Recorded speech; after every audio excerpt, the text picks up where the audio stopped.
حي على الفلاح.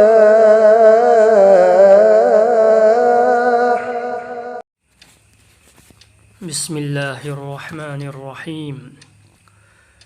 Mahau yaudaba gunasingi manungda ataba mina ikaigadaba akamba wahai wata haiba asigi matangda. Akamba wahai ataba singna ikaigadaba haiba asisu gunahni.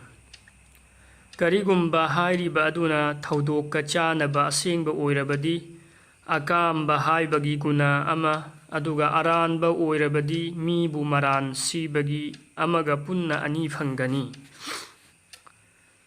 Khudam oina kanagumba amabu nama harami gi macha haina haiba.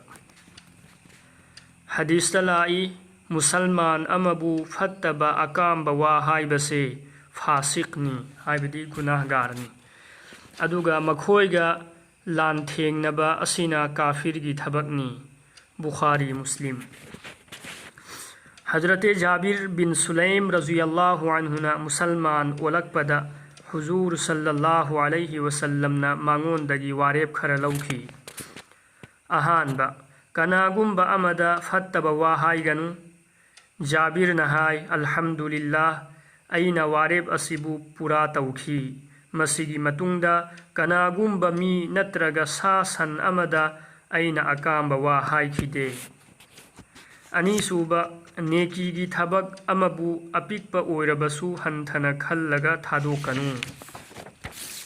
Ahum suba kanagumba musalman bhai amaga unaba matamda harauba maithong amadi afaba lamchat loinana unau. Mari suba masagi lungi natraga khongrau khubom tangkhaidagi henna cholhanganu. Karigumba masingam drabadi khumittagi makha lantahanganu. Karigumba khumit makha yaukhrabadi madu napal taubagi khudamni.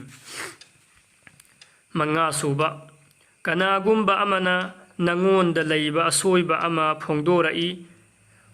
Nangonda leiba asoiba ama phongdorai haiduna nangna khangba magi asoibadu phongdokpa tauganu. Abu Dawud Tirmizi. Hadis amada asumna lai maral laitabi nupi amabu haram kari haibadi oktabi ni haina badnam siba asi khwaidagi chawba gunahni. Targhib. Fattaba akamba wahai singda ayamba mama pallaga chainai. Masisu fattaba mathakta pankriba hadis asigi manungda challi. Hadis amada lai kanagumba amana kanagumba mi amada mahangonda laitaba asoiba ama laihaina maral sire adu oirabadi Allah na mahakpu mana haikriba adugi saza oina jahannamgi maida thamgani. Targhib.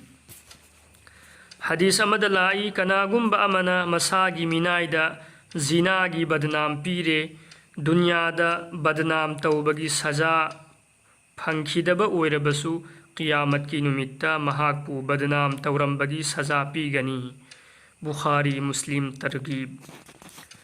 Hazrat Abdullah bin Amr bin As raziyallahu anhu nongma mapaga poknaba manega unage haina chatlammi.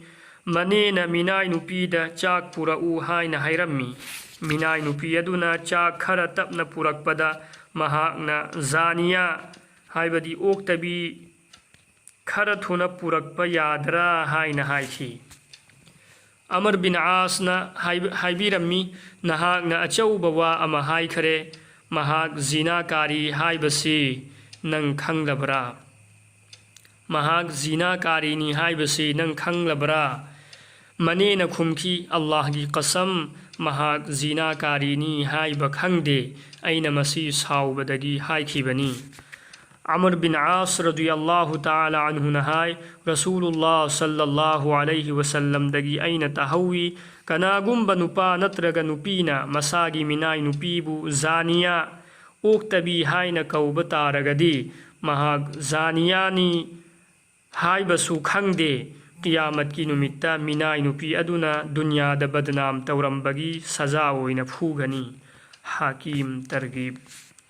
Rasulullah sallallahu alaihi wasallam na haidok pirami akam bawadagi hingu Allah Ta'ala na masibu pamde. Hakim. Akam bawa haibadi madubu mina taraga ikaigadaba wahai maduna achumba oirabasu kawi. Rasulullah sallallahu alaihi wasallam na badargi landa sikhiba kafir sing aduda akamba wa haiganu haina thinglammi maramdi maduna asiba singda kari amata kanaba oiroi aduga hinghauriba singdadi awaba piba oigani. Hadis amada lai momin haibadi sab tawdaba akamba wa haidaba warem ngangdaba adubu kawi. Tirmizi. Mathaki hadising asidagi khangba ngamle madudi fattaba wahai wata natraga akamba wa haibase kafir natraga sa sanda oirabasu haramni. Adu oirabadi kanagumba musalman amada haiba taragadi kaya yamna guna chaugani. Aduga karigumba maduna achumba oiramdaba tarabadi mibu badnam tawbagi tongan baguna kabira haibadi achauba guna amasu phangani. Musalman kaya bala sida lupi maru oina sa san singda akamba wahai yamna sijinnai adubu gunahni haiba fauba khanthade. Amuktang khantharaga yengbiyu masigi guna sida dunyagi oina kari kanaba yauri masibu thadokpada kari amangba lay. Allah Rabbul Izzat na khuding makpu asigumba guna sing sidagi hefazat tawbiba oisan.